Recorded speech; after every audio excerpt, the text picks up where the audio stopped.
Hi, everybody. My name is Lynne Tarter, and I'm the Director of Solutions at TMC, a Berlitz company. I'll be your moderator for today's session, and my team member, Lakeisha, and I will handle all the questions you type into the question box on the right-hand side of your screen. We're pleased to partner with both Diane McGreal and Marloes Rozing in this webinar. Diane is the Director of Global Leadership Training at Berlitz TMC, and Marloes is our Client Relations Specialist, and she'll guide us through how the Cultural Navigator can be used as a value add to the mobility practice area. Just a few housekeeping items we'd like to go over with you. In order to reduce the background noise, we have all of our participants on mute throughout today's webinar. What that means is we'll ask you to use the interactive nature of this Adobe platform. So at any time you can type a question into the question box. We'll reserve 30 minutes at the end for a moderated question and answer period. So we'll get to all of your questions, absolutely. We'll reserve some time at the end. Third, we'll be recording today's session, and after the webinar, we'll share the link with you by email back to your email ID that you used at registration. It will also be posted on tmcorp.com, so tmcorp.com, which is our corporate website. And finally, we're letting you know up front that when we switch presenters, you may see a pause in the presentation, so just stick with us if you would. Thanks so much. All right, we appreciate that you're here with us today. So let's first find out who's on the line with us. We'd like to understand who's with us, so if you could let us know what your organizational role is by choosing from the following options: talent management, organizational development, training, business line leader, or other. And if you choose other, please go ahead and type your role into the Q&A box.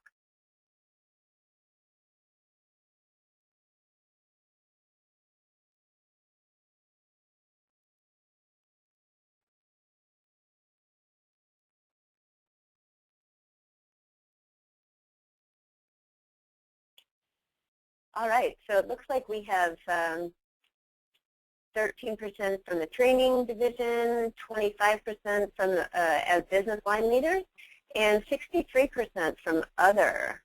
Let's take a look at other and see who's on with us in the Q&A box.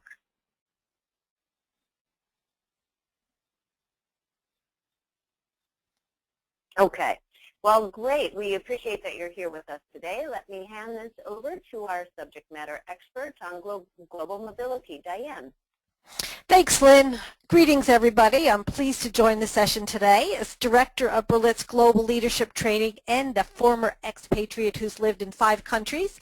I'm delighted to be sharing our thoughts around the global mobility practice with you today. So let's begin with the definition from Mobility Magazine. More recently, global mobility leaders have sought to define global mobility by what it seeks to achieve to support the human capital needs of the business that requires employees to move around the world. In years past, global mobility was defined by what it does. In other words, helping employees move around the world. But more recently, the link between talent development and global mobility have really aided organizations' abilities to achieve its business goals through the strategic management of its human capital. PricewaterhouseCoopers went so far as calling it talent mobility in their Talent Mobility 2020 and Beyond report, where they state that the business world is in the midst of fundamental change, and in the next decade, the ability of organizations to manage their global talent efficiently will mark the differences between success and failure. The synergies of these 2 functions are where we're going to focus our discussion today. Building global leadership and management skills which enable your expatriates to positively impact your organization. In our webinar today, we'll focus on the importance of cultural competency for your expatriate population. When we think of moving talent across geographies, we really have to ask ourselves if we are supporting the skill development of the expatriate community and then leveraging that expertise. The perspective of international assignments really range from, a means of global leadership skills, of developing global leadership skills, which is okay as long as you're supporting that development and giving the expats the necessary tools, to the epitome of on-the-job training and putting even more emphasis on the need to succeed for the expats. Also, a means to evaluate an employee's cultural competency, which is really viewed as an important skill and a means to prepare emerging leaders. Since today most organizations expect their C-suite leaders to have a considerable international work experience. If we take a look at these few trends and take into account, it tells us that the notion of expatriation is not really going away. 41% of companies expect assignments to increase, and that's pretty consistent with many other surveys I've reviewed as well. Also, your expatriates will require better preparation to be successful as the destinations become more and more challenging in countries like China, Brazil, and India. At Berlitz, we're also seeing a lot of activities in countries like Myanmar, parts of Africa, and Central America are also on the rise. Let's just take a look at expatriate assignments. First of all, who are the expats? They're really defined as those individuals who are residing in a country other than that of their upbringing. This notion begs us just to take into consideration the cultural challenges faced by your expatriates as well as your repatriates. So first, let's take a look at the types of assignments. We start with a long-term. That's usually 1 or more year. The employee and their spouse or partner or family relocate to the host country. Short-term, and we're seeing a rise on these, 6 to 12 months. The family may or may not accompany the employee.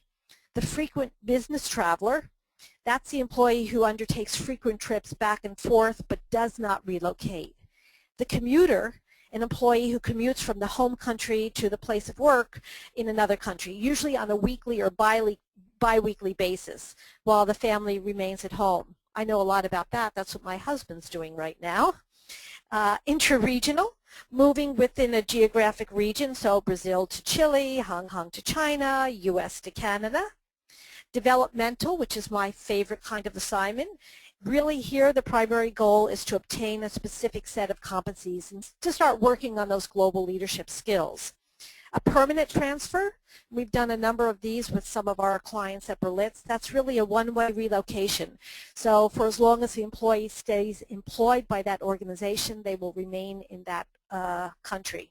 And localization, really an integration into the local compensation and benefit systems of the host country.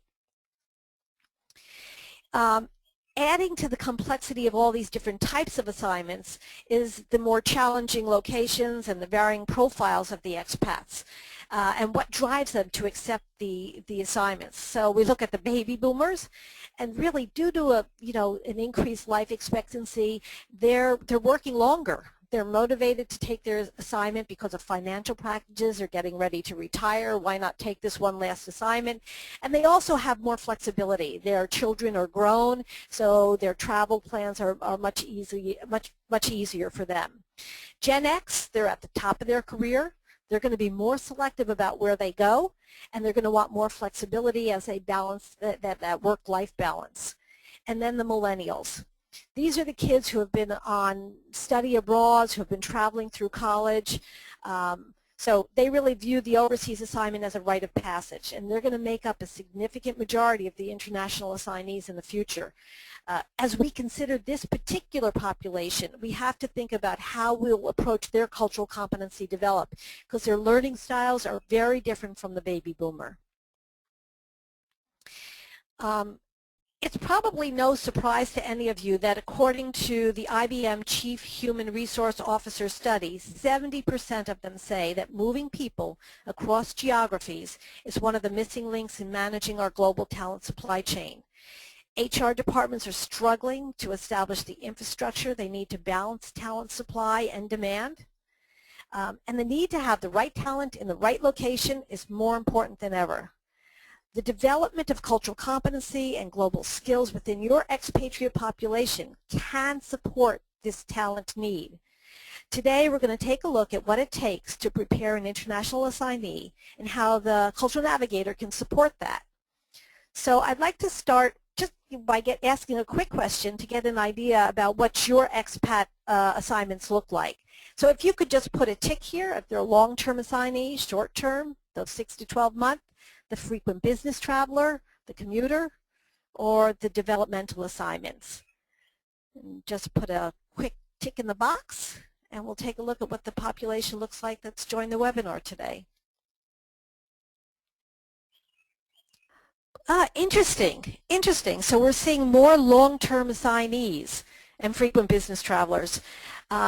Everything that I've been reading is talking about short-term assignees, that's short 6 to 12 months. So this is a very interesting population we have. So that 1 year or longer makes up 63% of the people that have joined this call. Frequent business travelers has been an interesting conversation for us as well, because these people often think that they don't have to have the same preparation, they're just going back and forth to a location, but in fact, they really need to have cultural understanding before they even get on the plane. So with that, I'm going to turn this over to Marloes, who's going to do our first demo of the Cultural Navigator. So Marloes? So hi everyone.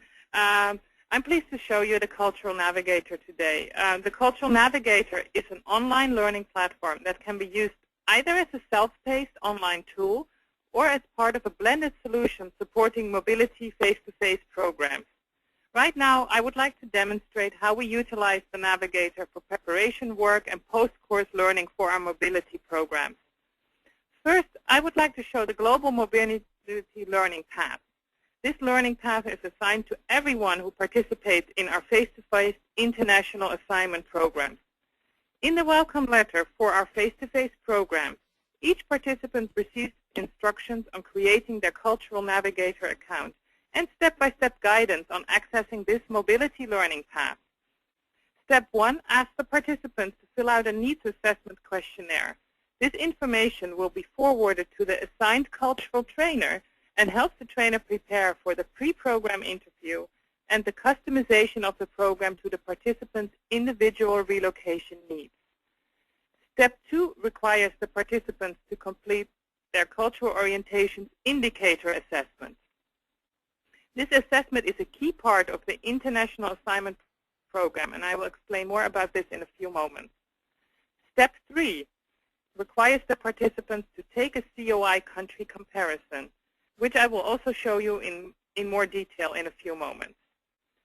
Step 4 shows some recommended learning for the participant about their destination country and guides them to the specific country report. And most importantly, Step 5 reminds our participants to actually attend their international assignment training. Now, I'd briefly like to show the COI assessment and the country comparison and how we use these two tools in both the preparation and the delivery of our face-to-face mobility program. Let me take you back to the home page. On the home page, you can see the COI assessment. This is available to every user of the Cultural Navigator who takes a mobility program. This COI assessment is an integral part of our mobility programs, and its results are debriefed and validated during the program. The assessment summary report can be seen on the screen right now. The Cultural Orientations Indicator provides a non-judgmental assessment of individual cultural preferences, not personality traits, for appreciating, exploring, and valuing cultural-based differences and similarities in the workplace. The assessment covers 17 orientations that are laid out on a continuum and is divided into 3 cultural dimensions: interaction style, the way we interact and communicate with others; thinking style, the way we process or project information; and sense of self, the way we are motivated and emotionally involved in the workplace. The Cultural Navigator provides an in-depth debrief on each orientation, and this information can be accessed by our mobility participants for 1 year after they take their COI. The online debriefs that can be seen on the screen right now provide deep information in various styles that fit adult learners.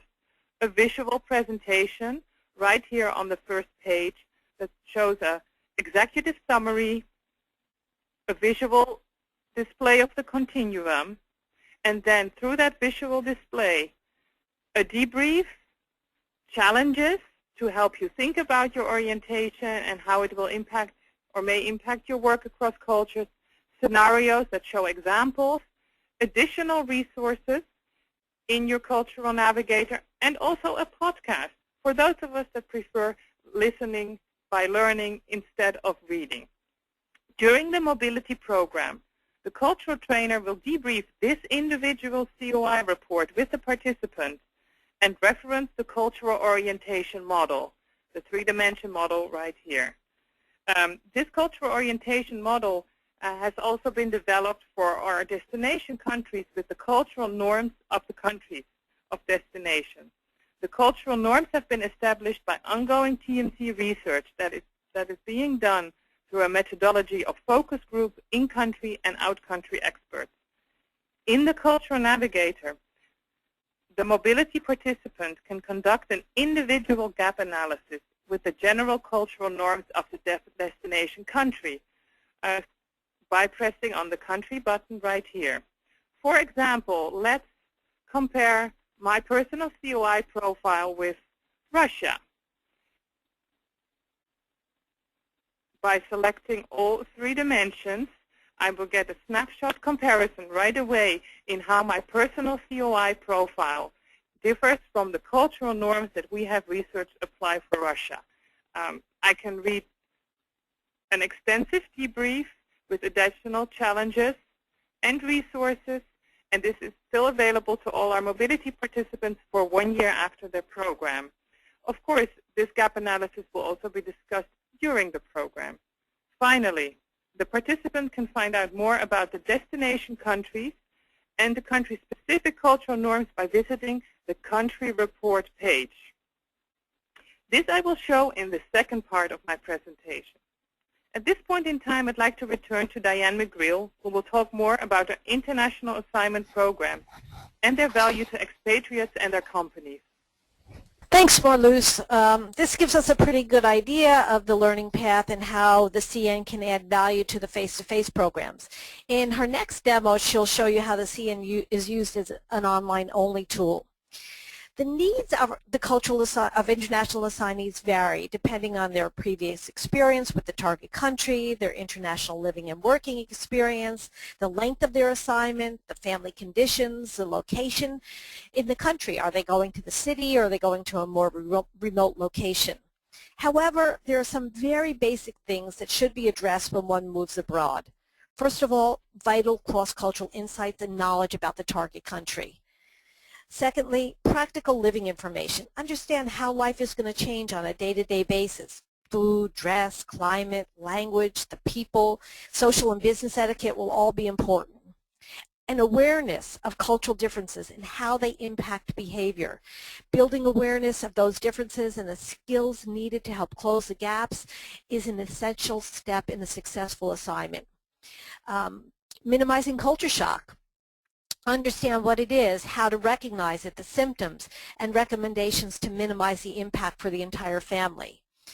Developing effective communication skills, and this really goes far beyond language. It addresses how you influence others, how you handle conflict and motivate others.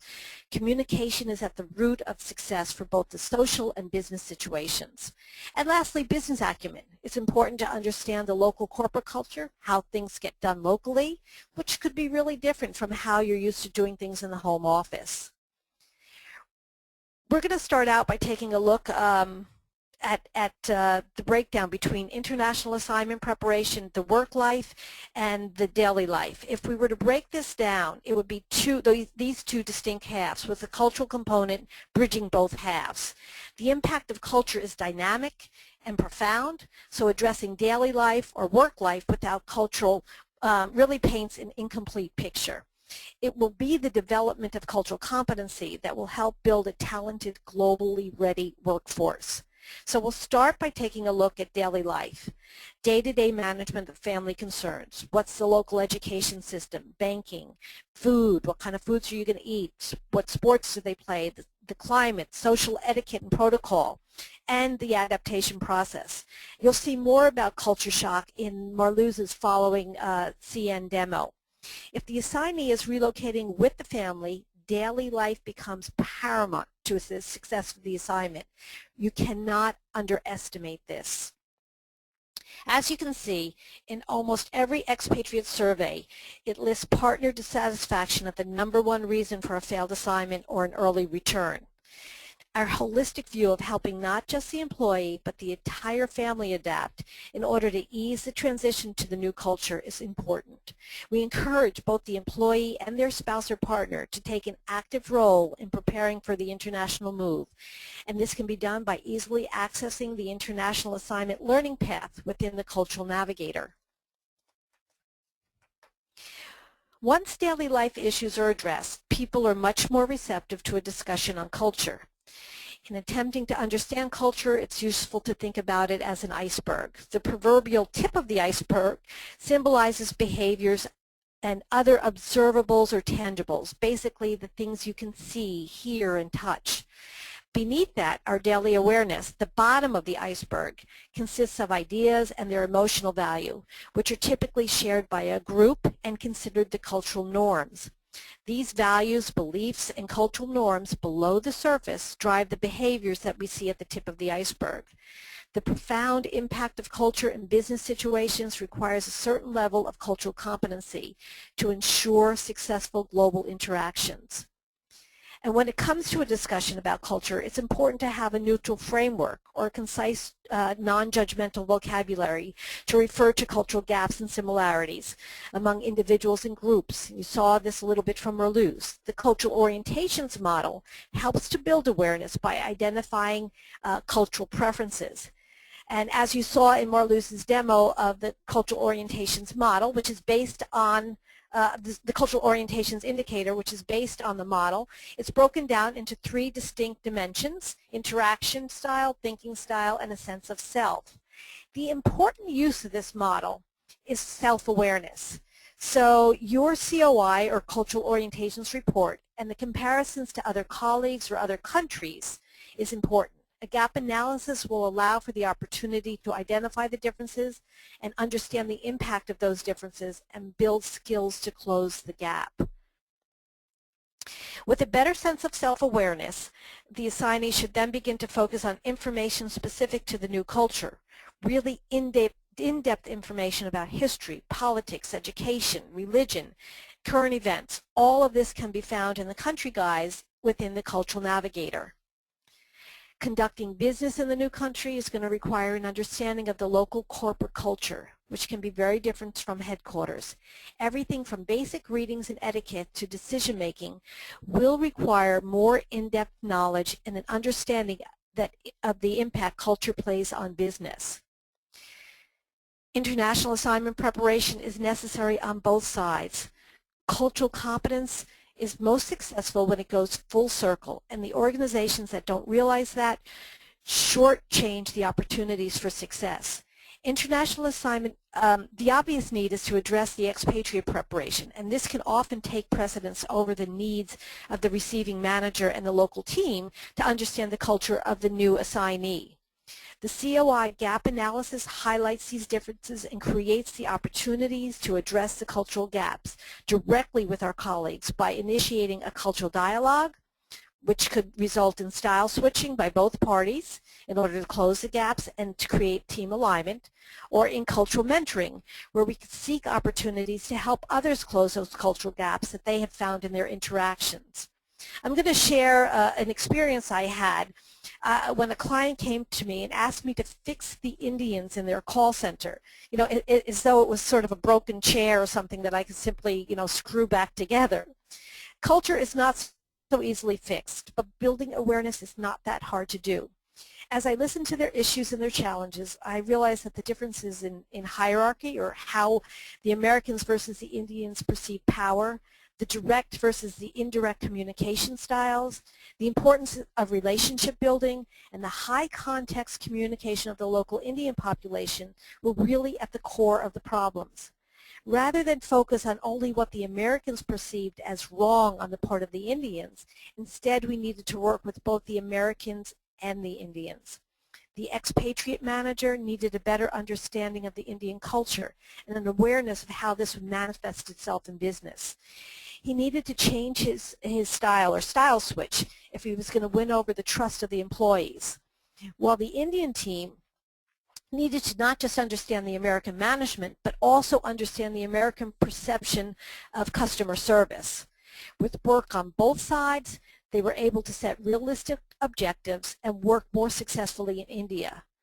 This is a very common and rather simple example of how problems can be identified and addressed if both sides are willing to take responsibility. And I'm wondering if this makes you think about some of the situations and the challenges your expatriates may often face. So just to recap quickly, if we only view the role of our expatriates as just getting sent somewhere to get a job done, we're missing an essential element. They become the key players in the development of your global talent pool. They can be your future global leaders with the right preparation and support during their international assignment. So with that, I'd like to ask one more question of the group, and that's what kind of cultural information do you currently offer your international assignees?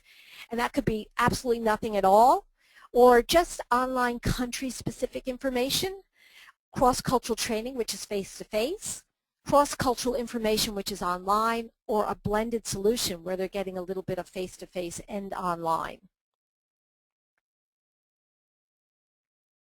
You know, if you just put a tick in whatever box it is that fits your organization.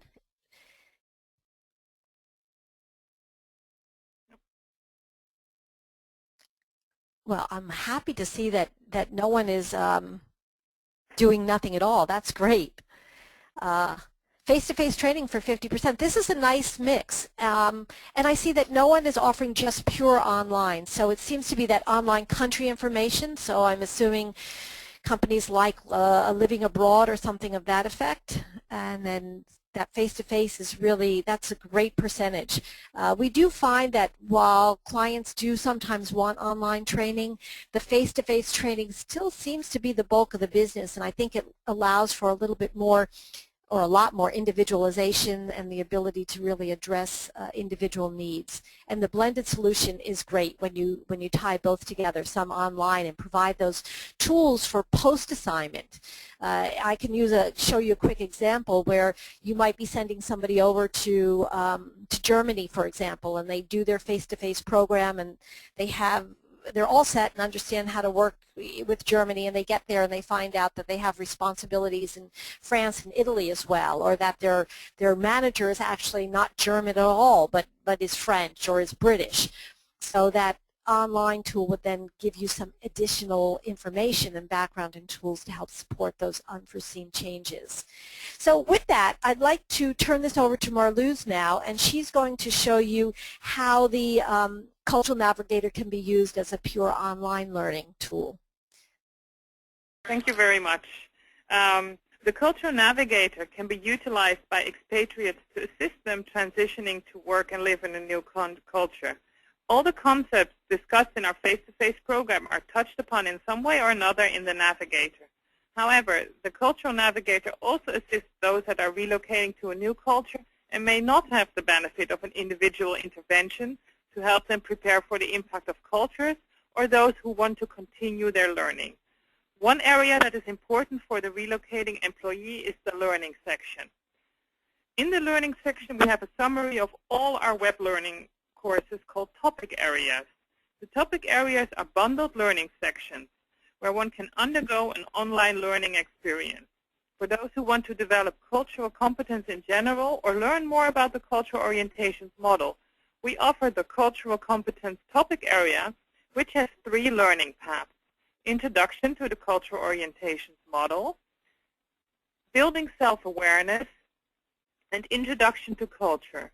You can see on the screen I myself completed 2 of those courses already, and I'm in the middle of completing Introduction to the Cultural Orientations Model. We recommend this specific learning area to every user of the Cultural Navigator to build foundational knowledge about culture, about the Cultural Orientations Model, and to develop self-awareness.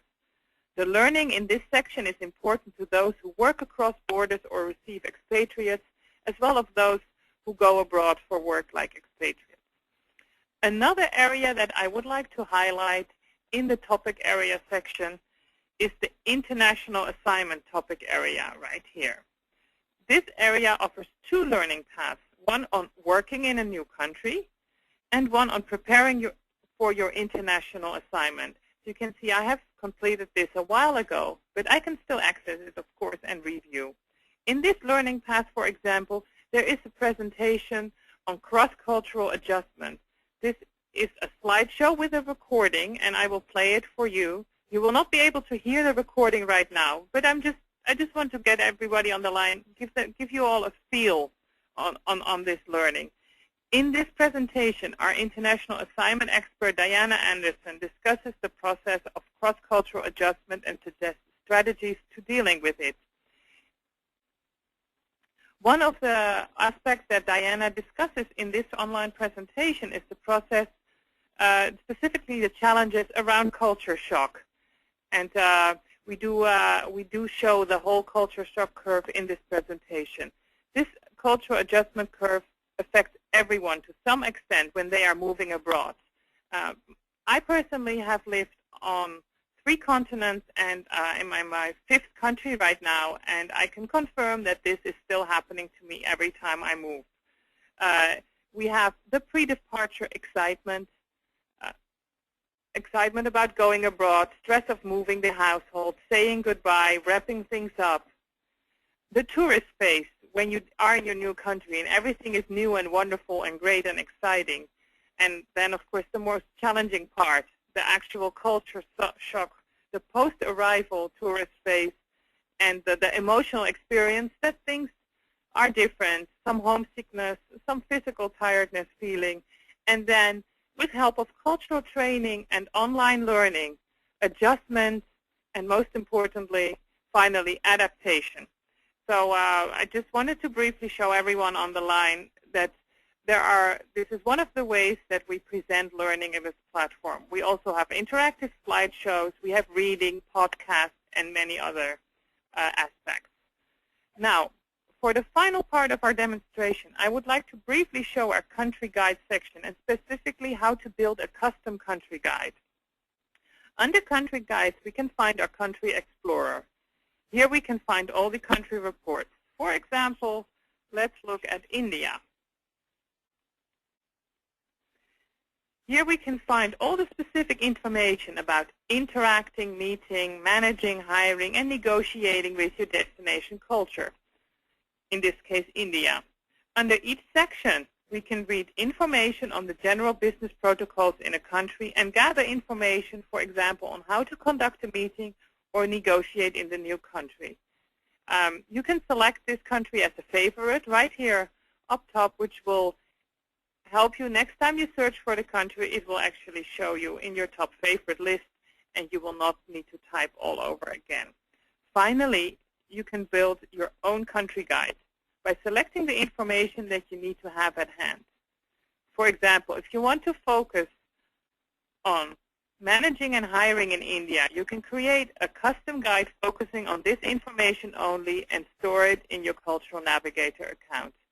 So, for example, hiring, human resources, managers and employees, and managing, motivation, and delegation. Once you have selected these aspects that interest you, you can give your report a name,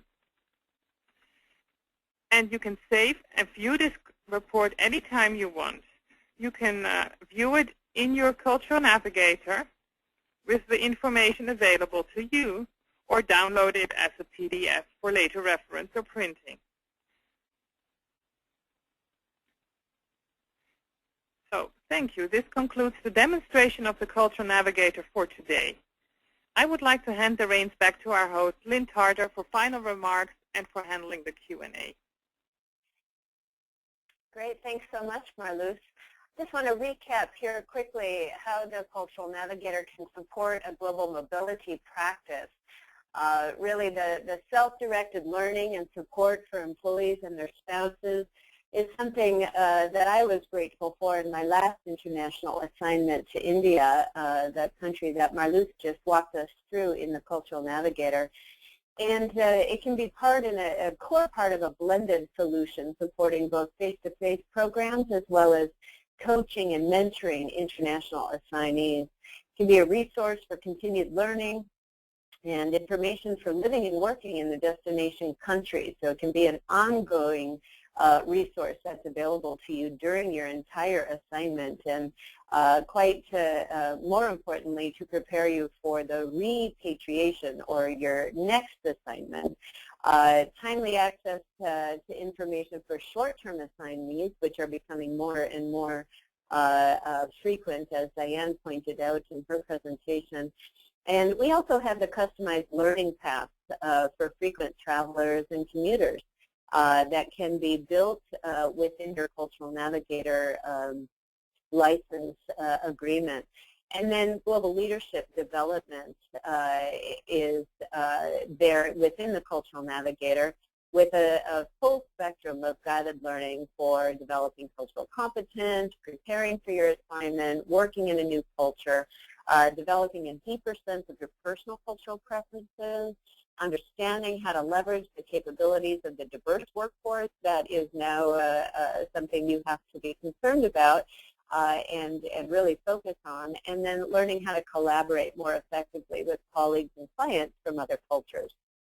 So what we'd like to find out from you is what is the most exciting feature about the Cultural Navigator that you have just seen? Is it the overall updated look?